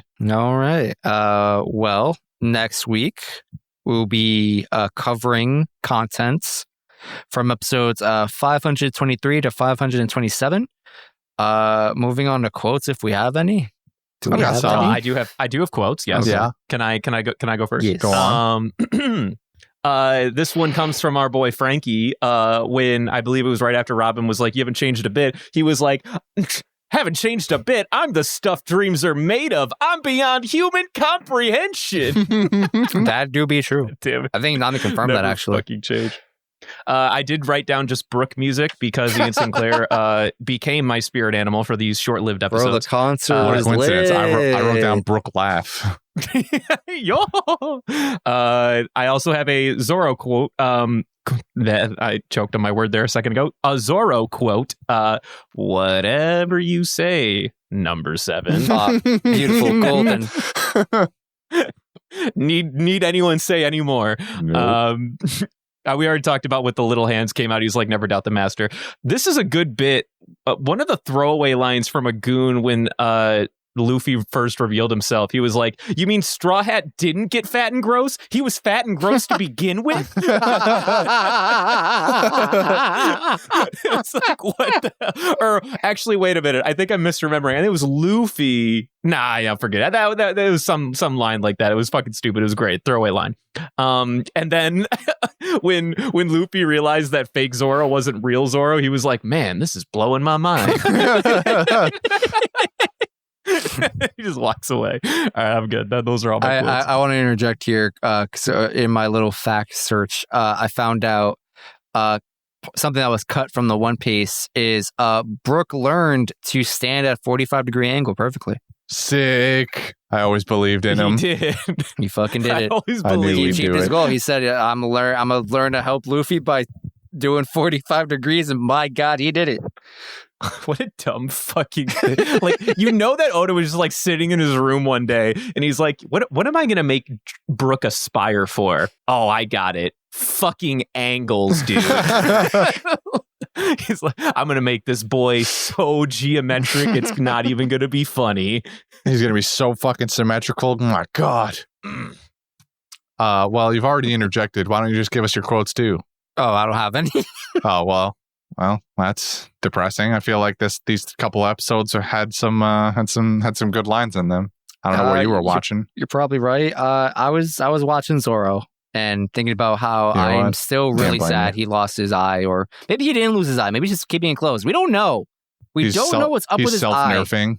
That's what I'm saying, There's man. nothing up with his eye. There was something. It's just gone. No. Move on. I refuse to believe. Now that we're here, Christian, we can tell you there is this stupid fucking theory that Wow, everyone, very not aggressive. everyone, but all the Zoro fanboys can't believe that their hero, their paradigm, could possibly lose an eye. So clearly, he must have like a secret Sharingan in there, or like maybe Mihawk's eyes are special and he's got like that sort of thing going on. It's all fucking bullshit. Okay. Yeah. His eye got Okay. cut or something. Okay. All right. He's got a He's Rinnegan. correct that those people exist. I'm not one of those people.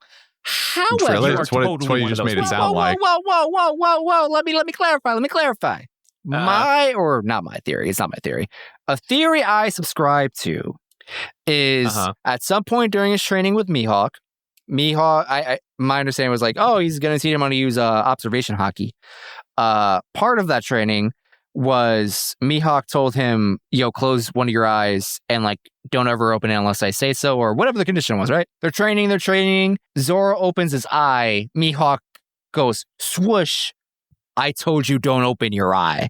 And so Zoro now learned the hard way to keep his eye closed, but he's saving it for some special moment where he's probably going to need some like super duper observation hockey. And when he opens his left eye, that's when it happens. When he needs more depth perception. I don't know. I didn't get that far. You had me until you Sure. said then he's going to open it and he's going to find more power. Stop trying to make Sharingan happen. It's not going to happen. He just has PTSD. That's all. He won't ever open his eye again because he's afraid Mihawk will pop out of nowhere and cut his eyeball out. Cut his eyeball out, and then for sure. And then stick it in his own skull, like the light bulbs What? that eyeballs are in Naruto. He's just a cool one-eyed swordsman guy But now. I miss Zoro. And that's okay. I miss full face Zoro, man. Like he's This now should be like cooler. I don't disrespect understand. all This should of be the- cooler. He's a badass swordsman, I'm but he not only saying he's needs not one eye. What is cool. wrong I'm with you just- people? I'm not saying it's not cool. It's just personally, I'm like, yo, he's like 5% less pretty. my hero to have lost an eye under normal circumstances. He's Not normal any circumstances. I want my boy to be 100% aesthetic. All right, he's not like rocking at 95. What is the matter? Are you saying that people that have like eye problems are not 100% aesthetic to you? I don't like the Wow, accusations have you're some making really right now. I'm telling you the facts. All right. That's This is what he's just calling you out for the No, it sounds nonsense like you're Brendan saying. just said he thinks that people with one less eye are less aesthetic or You whatever. called them 5% less aesthetic. Those were the words I that didn't came call out of your mouth. anybody anything. I said Zoro is just like, yo, man, I want your eye. Like, No, you said he's like 5% less aesthetic. Those were the words that you I don't said. recall. This doesn't sound like me. Oh, you don't recall, do you? Yeah. Mm-hmm. Yeah, that was a really good attempt to try to flip that Yeah. one back. Yeah, whatever. I don't. Justin. I think you guys. I think you people that are animals. Like he's and anyone talking about Zoro not being as cool when he's missing a whole eye and is equally, if not more, badass. You're ludicrous. Mhm, He is mhm. fighting at a deficit that most people don't have and kicking your ass regardless. If that's not You're cool, right. I don't know what I is. just want Shut my up. boy to have his left. Quiet, you. Sorry, that was a bit aggressive. Let me reel that one a little back. No, fucking let him have it, all right? He's an animal. They're all animals. I mean, he is Fuck an all of them, animal. I dude. just feel like I peaked the mic a little bit. Maybe I'm If there's apologizing. anyone in Discord that has this stupid fucking theory, fuck you too. I'm just kidding. Let's call everybody I out took now. it too far. All right, I took it too far. All I took right, it too I'm far. gonna give my quotes now. Is that okay? Yeah, please. Yeah, let me do that. Sanji, a little. We've already spoken about what he's like, but when he gets off his boat and runs off into Sabaody, he screams, "The man Sanji has just come back from hell." As the Kamabakas stand there and like wink after him and blow kisses or whatever. I don't know, Still it one of was Oda's biggest funny. fumbles, but moving on. Or later on in the same episode when Usopp actually meets up with Nami, Nami gives Usopp extremely cool in this instance too. You know, he shoots that plan at them and doesn't look at the explosion, sits down at the bar while everyone else, including Nami, is looking at this plant go wild. He sits down and he goes, would you like to drink with me, young lady? Great line. So fucking And then smooth, and then dude. Nami realizes who it is, gives him a big old hug. She goes, Usopp, you've changed. You've grown up, or you look so much better now, or whatever. And with a face full of Nami's chest, he goes, what? You've blossomed a bunch yourself, Nami. You know what I love about that scene Yeah. is that Usopp is just such like a gentleman and just a bro, like just a bro to Nami. Like my man is getting mostly what's the word I'm looking for? Motorboated. He's getting motorboated, like Or doing the not of his own motorboating. volition, and he's just like he's not being a perv about it. He's just like, yo, like I'm here. You did this, and you know it's good to see he's you, not Nami. Sanji.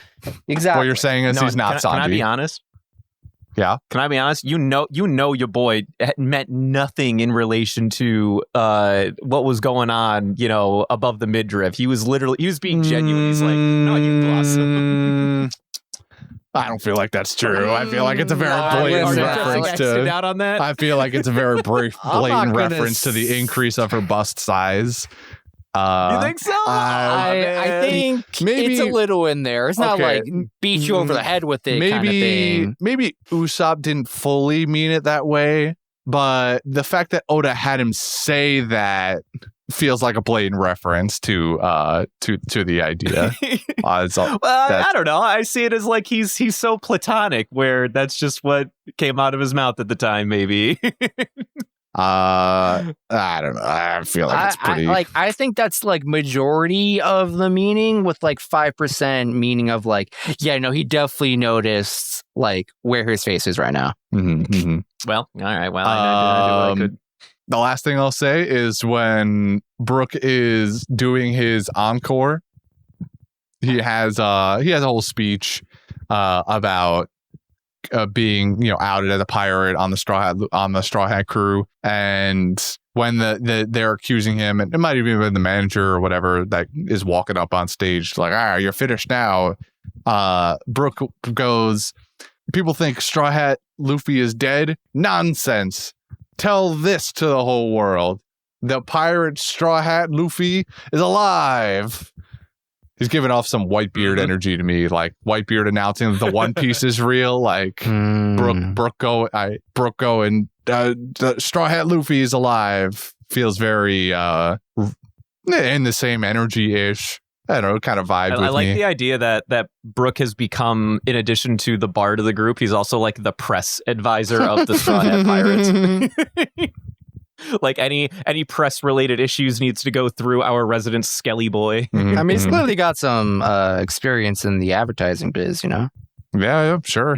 He's used to selling himself, selling ideas. Anyway, that's all right. Justin didn't have any. I was going to say, Justin, what you got? But he's a loser. So we're moving on to the Golden Ham. Now, this was really hard this week, because there's just like a lot of fun characters, a lot of returns, a lot of fun moments. Can I give you mine? Yes. Because you're right. There are so many moments. There are so many people that are reintroduced in new ways. But in my mind, Brook is the most fun of all of them.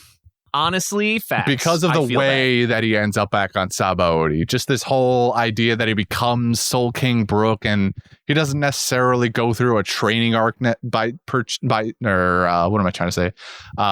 se, but he is still developing nonetheless. And in the way he ends up back at Sabaody is he has this whole big tour planned, and the final leg of it is on Sabaody. Where he gets to meet up with his friends again. And then all the the musical interludes with he sings the song New World that he wrote specifically for that moment. I just feel like I was vibing with Brook most of the time, every time he was popping up on screen. That's fair. My only counter, if there was a counter, is I really vibed with the Frankie bits these eps. But honestly, I think you're on the nose. Brook, he worked his ass off to really sell us a meaningful experience in these short My man episodes. started a riot, and I support that. Yeah, I also support that. I can get behind that. Plus, he's got his new epitaph. We can finally put Soul King Brook. And he's Soul King Brook. None of this humming sword shit. Get that out of here. Whoa. Hold on. Get it out of here. Humming swordsman is a perfectly fine epitaph, all right? It's fine. You're exactly right. It is perfectly fine. Soul King is fire. Soul King is a step above. Soul King is the new. And I am here for it. All right, we did it. Soul King Brook gets to be the winner of the Golden Ham. All right, that was relatively easy. No complaints. Zero complaints. No complaints. Moving on to fan mail. And Justin, do you have this one ready? Yes. Doesn't sound very convincing. I didn't like the way you said that. It's fine. It's right in front of my face. Anyway, so we got some emails in the past couple weeks, and we are a goon, and we have not read them because forgetfulness. Wow, we've been a little busy. That too. So first email from like a couple weeks ago is from Christopher, and he writes to us, "Hey guys, it's Christopher. I'm enjoying the podcast as always, and I'm excited to see what new intro bits and grab bag fun you all get up to when we get into the next half of the show. I've recently started my first full rewatch of One Piece. I'm also caught up on your podcasts. I'm also caught up. Don't oof him. I am caught up I'm caught up, but your podcast has inspired me to watch the older arcs again.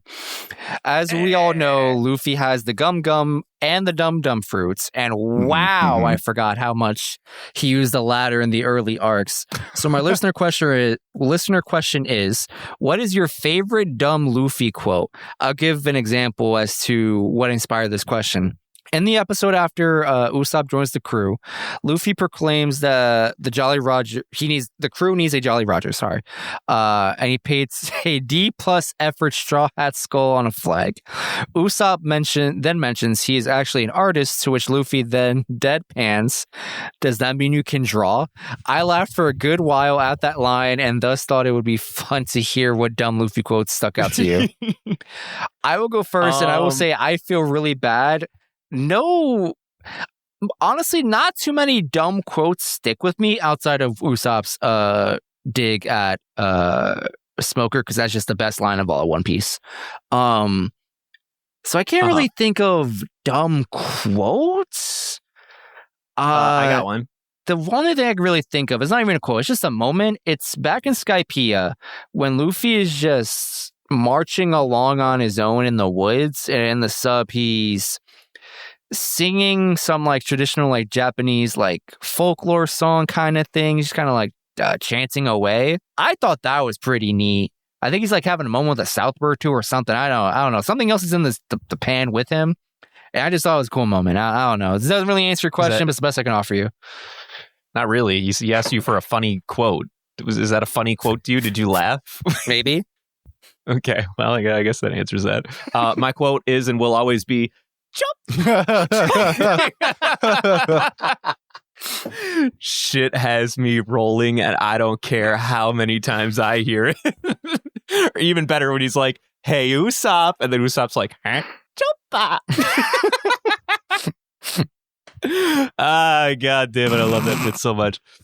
Also, probably anytime he's like, "It's a mystery tree," or "It's a mystery X, mystery Y," or whatever the fuck. Anytime anyone explains anything to him, he's like, "Yes, I get it. It's a mystery X." Just without fail, every single time. Great bit.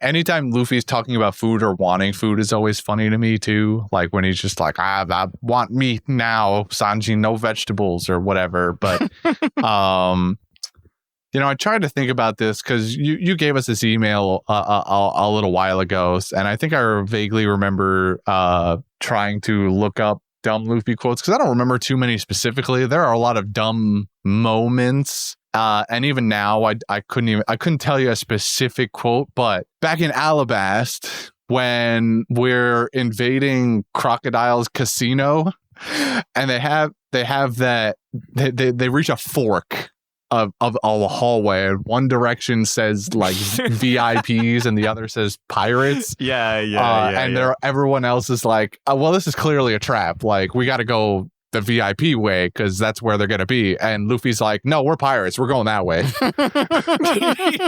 and then they go the pirate way, and lo and behold, they fall into a trap. They fall into a trap. That's actually a really good bit. You reminded me that happened. That's actually really good. Yeah, I didn't remember that. I had to look that up. When I looked up, like, I basically typed into Google like dumb Luffy moments, and that popped up on a list at some point. So nice. Dangerous of you to just Google it freely, by the way. Very, very much so. But I didn't get anything out of the ordinary that I didn't already know. So my man can on spoil my second side. gear for himself. I'm sorry. There's no way to spoil second gear. He knows what it is. Second gear plus. I mean, that's kind of where we're at right now, right? Like the plus part is hockey. Sure. Okay. All right, moving on. He's being. Was that the end of his email? Thank you, Christopher, for emailing us. Yeah, shout out, man. Good luck on your rewatch. Good luck on the rewatch. And you know what? I hope you enjoy it. I always do. I don't know why, but I felt sad as I said that. I know. I felt the life force drain from your words as you were speaking them. In my head when you said that, I was thinking, like, what would happen if one day you just don't enjoy it no more? What if you didn't? Oh my God. If you don't? That'll never happen. I gravitate to these idiots too much. Patreon shoutouts, Easy Life. This one's for you. Yeah, baby. Moving on to the grab bag. Oh shit! I forgot a grab bag. Well, I mailed the bag back to you, by the way. I hope you got it. Me? Wait, mailed it to me? Well, yeah, because I had it before and I don't want it anymore. Him or me? Well, you, Brendan. Me. I mean, you're generally the keeper of the bag these days, so I mailed it back to you. The keeper of the bags. Wait, are you the one that sent me this empty fucking bag? Well, yeah, it's the grab bag. Didn't say it had to be anything in it. It's your job to fill it with things. Okay. No, Christian, remember when we talked about this previously and you had the grab bag and then you like, oh no, it's not the grab bag. This is my other bag. Or so I have this empty fucking bag. Is this the stupid bag? Do you understand what I'm asking you? Do you understand the words coming out of my mouth? I plead the fifth. All right, just here. Just take a Sharpie and write grab on it or something like that. Right? Yeah, I got it. I can make something happen here. Here's the grab bag is the friends we made along the way. Right? Yeah, exactly. And also the ones we wrote on with Sharpie. All right, I have labeled 9 pieces of paper. I'm throwing them in the bag. All right, I'm gonna shuffle it around. Okay, grabbing piece of paper now. And I can't read my own handwriting. Casting call. That's fair. I know a lot of people that are like that. Yeah. Sometimes it be that way. Is this the one? Are we finally doing it? My time has come, baby. Yes, we are finally doing it. It is indeed the Aka Inu / Akainu casting call. Let's go. Justin's been waiting for this one.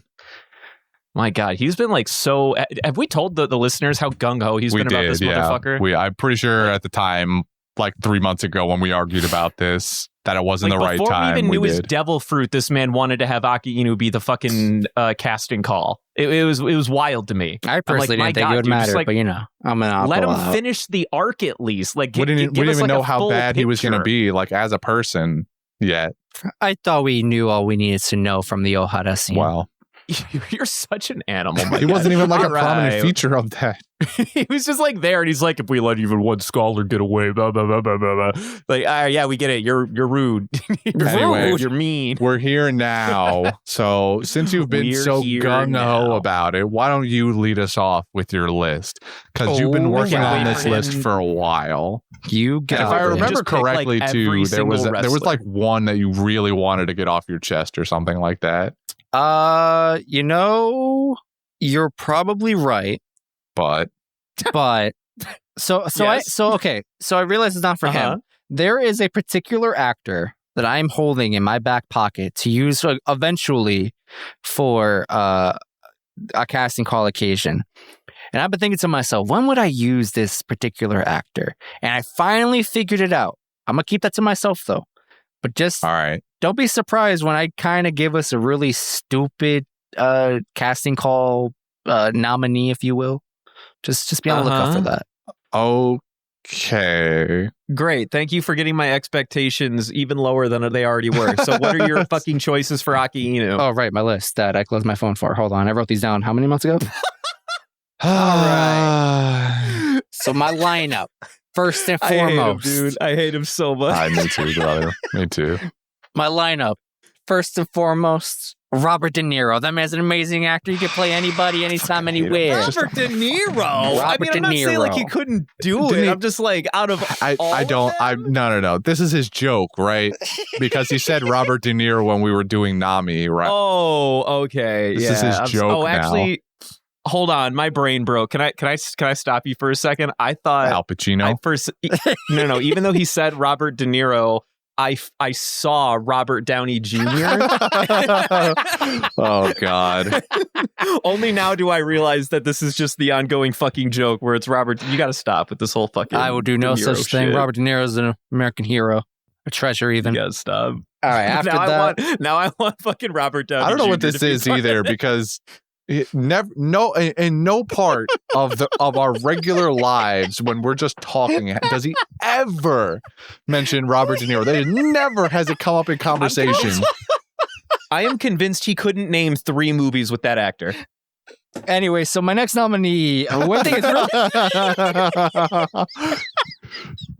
who I personally think is kind of spicy. Pun not intended. Danny Trejo.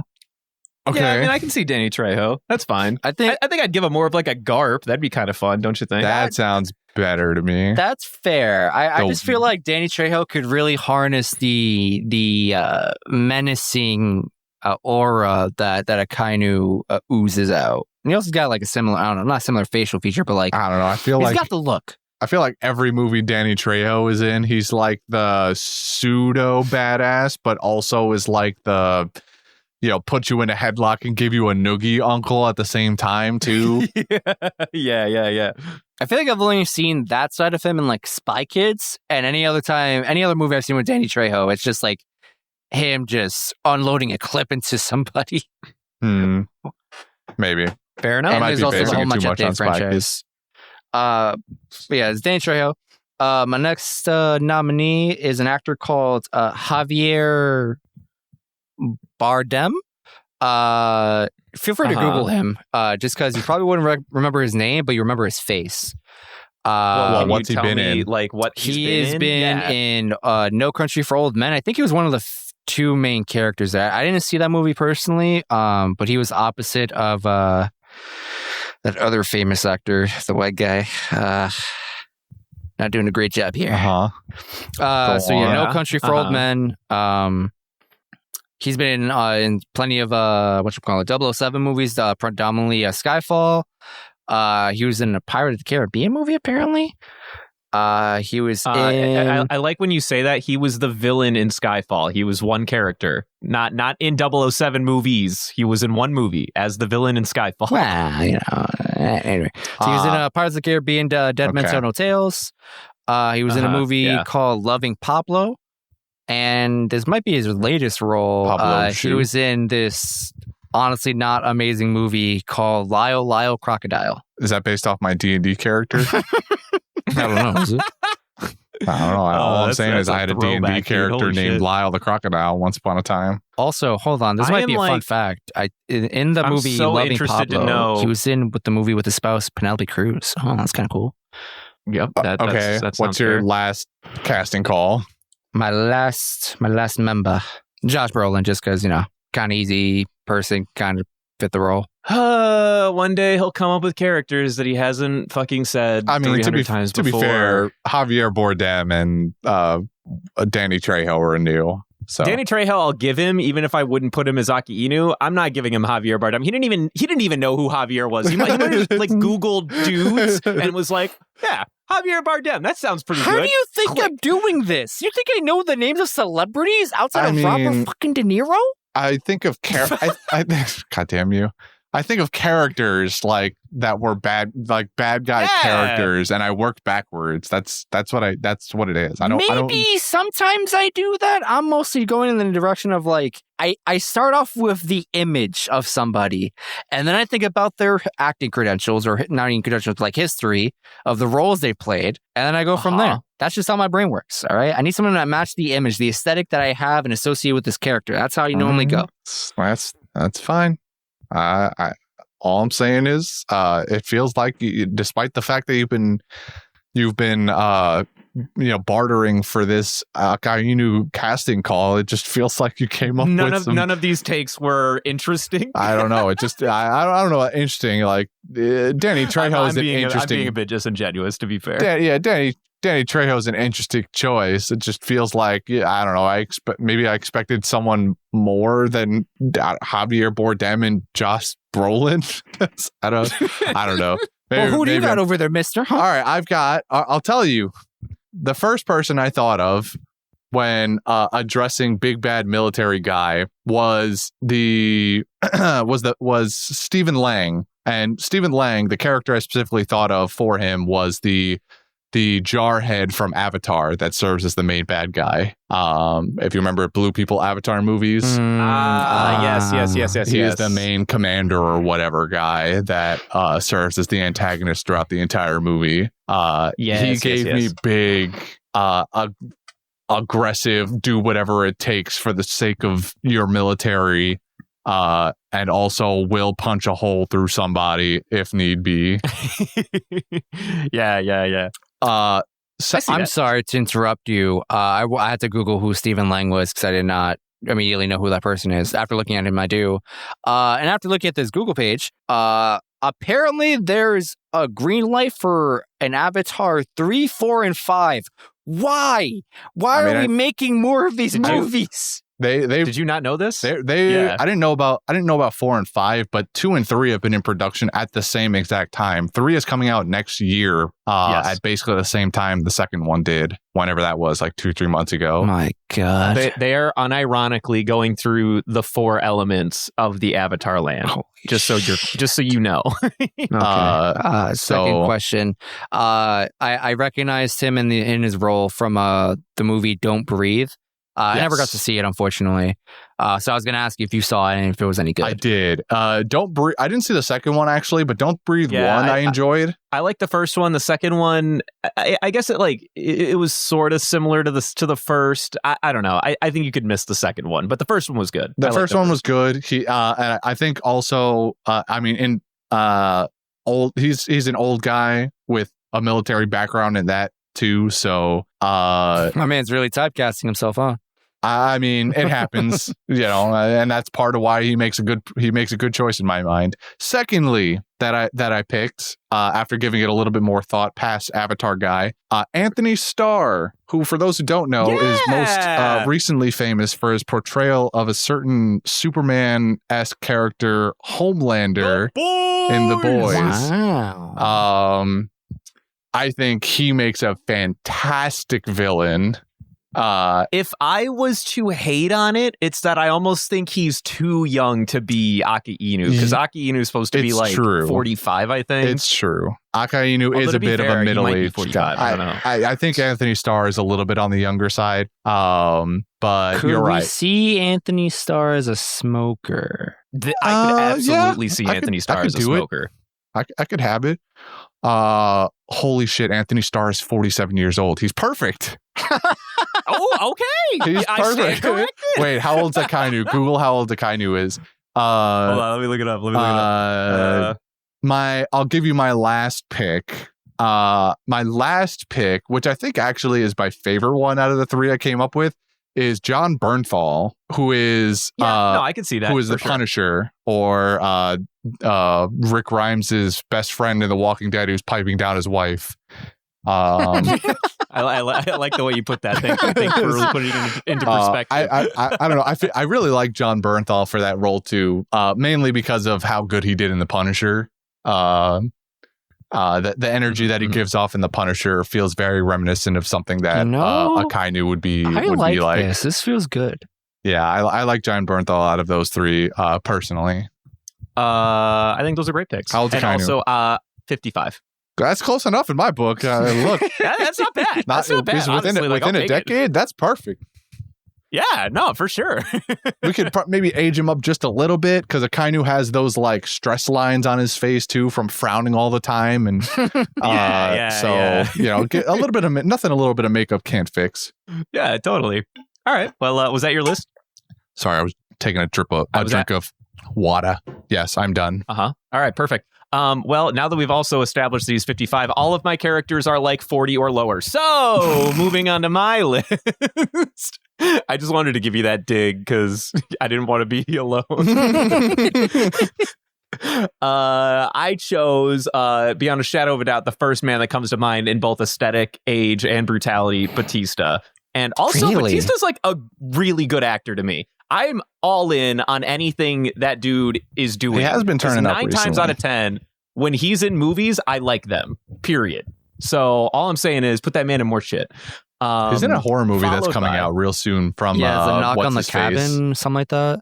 Yeah, Knock on the Cabin. It's actually really cool. It's an M. Night Shyamalan film, and I've seen a couple of his more recent films, particularly horror, and I'm thinking Shyamalan might be onto something. I would be interested in watching this film. I'm all in on Batista, dude. Like, literally any movie I go to or see that has him in it, I usually at least give a 7 out of 10, or I'm happy to have seen the movie. So it's true. Props to him. Jason Momoa, because I just like Jason Momoa, and I think he'd make a good Aka Inu, and the vibes there is all I'm saying. I'm thinking Aokiji for him. I think Aokiji too, but can I? Okay, so this is my next one is also my most controversial, I would say.